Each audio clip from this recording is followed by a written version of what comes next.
kita persiapkan hati kita karena kita akan menyembah Raja dari segala raja. Terima kasih Tuhan buat kasih setiamu dalam kehidupan kami. Ini pujian kami, ini penyembahan kami Roh Kudus. Terima kasih Tuhan.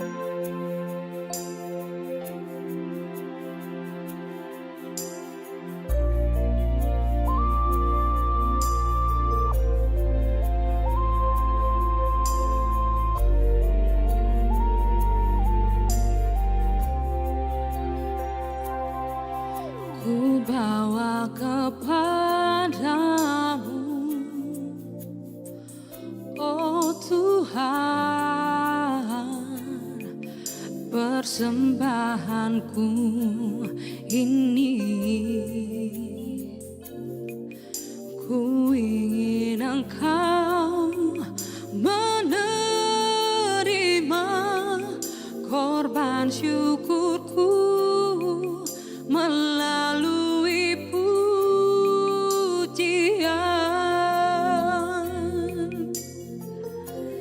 Takkan pernah ku bawa selain yang terbaik, yang harum dan sejati.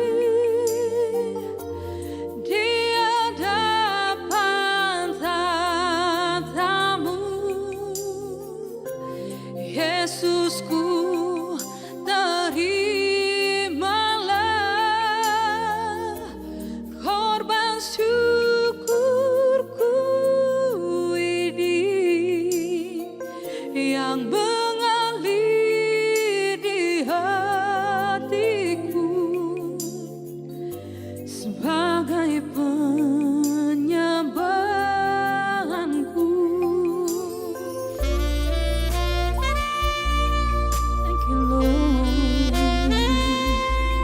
Kami datang Tuhan. Mari sama-sama kita katakan, ku bawa kepadamu, oh Tuhan, penyembahanku ini. Ku ingin Engkau menerima korban syukurku melalui pujian. Takkan pernah ku bawa selain yang terbaik, yang harum dan sejati di hadapan tatamu. Yesusku, terimalah korban syukurku ini yang mengalir di hatiku sebagai penyembahanku yang mengalir di hatiku, yang mengalir di hatiku, yang mengalir di hatiku sebagai penyembahanku. Oh, kami datang Tuhan, membawa korban pujian kami di hadapan tatamu. Kami naikkan syukur kami, pujian kami Tuhan. Terimalah, terimalah ucapan syukur kami Tuhan. Wow.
yang terbaik bagimu, genap hatiku dan segenap jiwaku.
Shalom warga kerajaan, kita ada di dalam acara Voice of Victory. Saudara, hari ini kita akan belajar mengenai pokok anggur. Mungkin saudara sudah biasa mendengar mengenai pokok anggur, tapi saya sangat diberkati dengan firman ini. Seperti dikatakan di dalam Yohanes 15 ayat 8, katakan seperti ini. Akulah pokok anggur yang benar, dan kamulah ranting-rantingnya. Barang siapa tinggal di dalam aku dan aku di dalam dia, ia berbuah banyak. Sebab di luar aku, kamu tidak dapat berbuat apa-apa. Yesus digambarkan oleh pokok anggur, dan kita itu adalah rantingnya. Artinya apa? Ranting kalau tidak melekat pada pokok dan menjadi satu dengan pokok, maka ranting tidak bisa berbuat apa-apa. Ranting tidak akan bisa menghasilkan buah. Jadi inti daripada untuk kita mengalami kelimpahan, untuk kita mengalami kemenangan, untuk kita bisa berbuat apa-apa adalah melekat pada pokok. Artinya apa, saudara? Melekat pada pokok itu menyatu dengan pokok, di mana apa yang pokok makan, apa yang pokok minum, itulah yang ranting makan dan itulah yang ranting minum. Di mana jalan daripada pokok, di mana kebenaran daripada pokok, di mana kehidupan daripada pokok, itu menjadi jalan kebenaran daripada ranting, sehingga pokok dan ranting adalah satu.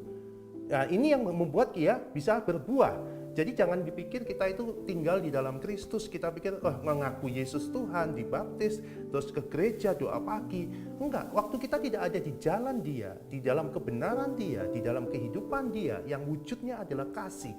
Itu enggak mungkin kita bisa ada di dalam berbuah banyak. Jadi untuk menghasilkan buah banyak cuma satu, kita melekat pada pokok. Dan itu yang membuat kita menghasilkan buah.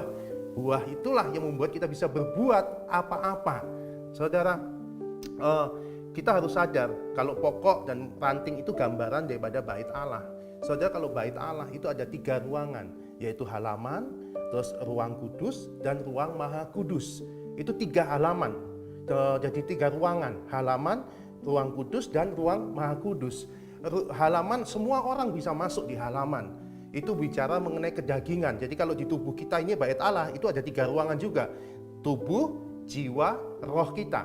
Artinya apa? Di dalam halaman semua orang bisa masuk. Halaman adalah tempat kita membakar korban, persembahan. Tempat yang kotor-kotor, tempat yang harus dilepaskan. Itu halaman. Di tubuh kita nggak bisa dipimpin oleh tubuh kita, daging kita, ego kita. Kita bisa melakukan hal-hal baik, tapi ego kita, harga diri kita yang mimpin, nggak ada gunanya. Tuhan mau kita itu dipimpin oleh roh, sehingga roh, jiwa, tubuh kita itu dipimpin oleh roh.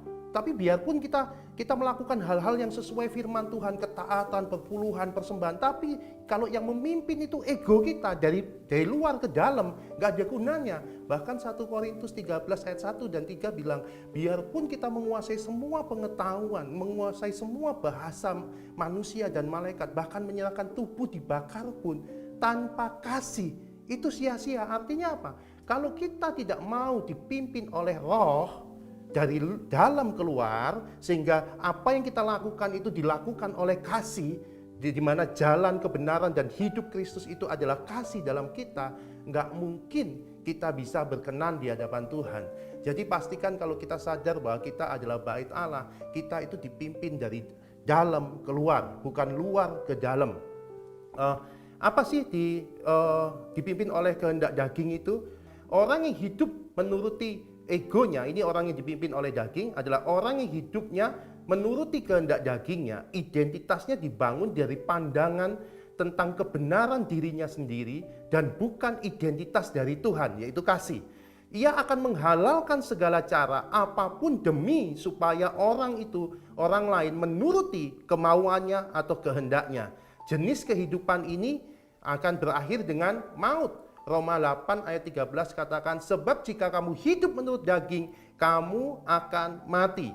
Terus udah itu di jiwa kita apa sih kalau orang hidup dalam jiwanya itu, apa sih yang orang eksplorasi dalam jiwanya itu? Kehidupan jiwa atau psikologis jiwa manusia yaitu pikiran, emosi, atau kehendak kehidupan jiwa yang mengembangkan intelektual, pikiran, kemampuan, dan talenta orang yang menjalani kehidupan jiwa berjuang untuk mencapai sukses dalam pekerjaannya, menjalani hubungan yang baik di dalam keluarga, mengelilingi dirinya dengan kawan-kawan dan berusaha untuk menjaga hubungan yang baik dengan orang lain, mengutamakan kehidupan hanya dengan hal-hal yang berharga dan kehidupan jiwa, berusaha menjadikan kualitas hidupnya, pribadinya sempurna, membangun hidupnya dengan berdasarkan kehidupan berbuat baik dan bersifat sosial. Bagus kehidupan jiwa, tapi bukan itu yang Tuhan mau. Karena Salomo, saudara lihat, Salomo begitu sukses dia menjalani kehidupan jiwa. Dia bisa membangun bait Allah yang megah, dia bisa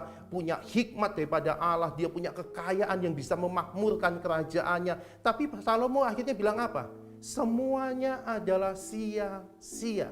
Salomo menjalani kehidupan semua dengan semua hal-hal kelihatannya sosial, tapi semua itu tanpa dilakukan dengan takut akan Tuhan. Di mana tanpa takut akan Tuhan? Ya dia bisa di akhirnya dia bisa jatuh menyembah berhala. Di mana dia melakukan segala sesuatu tanpa kasih, tanpa Kristus. Jadi kalau saya bilang Kristus, saya bicara mengenai kasih. Seperti yang saya katakan berkali-kali, bedakan antara kasih dan perbuatan baik. Saya bisa berbuat baik tanpa kelembutan, tanpa kerendahan hati, tanpa kesabaran. Tapi kalau kasih ditempeleng pipi kanan, kasih pipi kiri, pasti ada kelembutan, pasti ada kerendahan hati, pasti ada kesabaran. Artinya apa? Kasih itu satu buah 9 rasa, yang jelas satu kesatuan, yaitu adalah Kristus, yang adalah karakter wujud Allah. Jadi Tuhan mengendaki kita itu hidup dipimpin oleh Roh. Artinya apa? Kalau roh kita yang memimpin, maka jiwa kita, tubuh kita itu akan manifestasikan siapa? Kristus. Tapi kalau yang memimpin itu kehendak daging, ego kita, maka segala perbuatan baik, jiwa kita, biar kita lakukan firman, lakukan ini. Tujuannya apa? Untuk memperkaya dirinya, untuk kemauan dia. Kelihatannya dia khotbah, kelihatannya dia pelayanan, kalau kelihatan dia melakukan firman, tapi tujuannya apa? Untuk dirinya sendiri.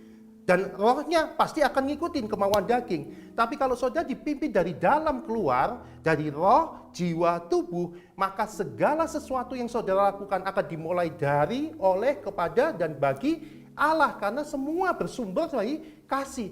Tuhan menghendaki bukan masalah ketaatan firman-Nya, tapi Tuhan menghendaki siapa yang melakukan di dalam kita. Apakah daging kita, ego kita, ataukah kita lakukan dengan kasih. Sehingga ketaatan firman-Nya itu dilakukan oleh pribadi Allah, bukan oleh pribadi kita, bukan dari luar ke dalam, tapi dari dalam keluar. Sehingga Kristus itu dinyatakan melalui diri kita. Sehingga hidup kita bukan kita lagi yang hidup, tapi Kristus yang hidup. Dan orang bisa merasakan itu bicara mengenai garam, dan orang juga bisa melihat itu bicara mengenai terang yang menjadi identitas kita. Bagaimana Kristus kasih itu nyata-nyata dalam diri kita. Jangan sampai kita itu pelayanan ke sana ke sini, wah dengan ayat-ayat yang hebat, dengan kita sudah membangun pelayanan, tapi istri kita atau suami kita atau orang-orang sekitar kita tidak merasakan Kristus kasih itu melalui diri kita. Itu adalah sia-sia dan tidak ada faedahnya.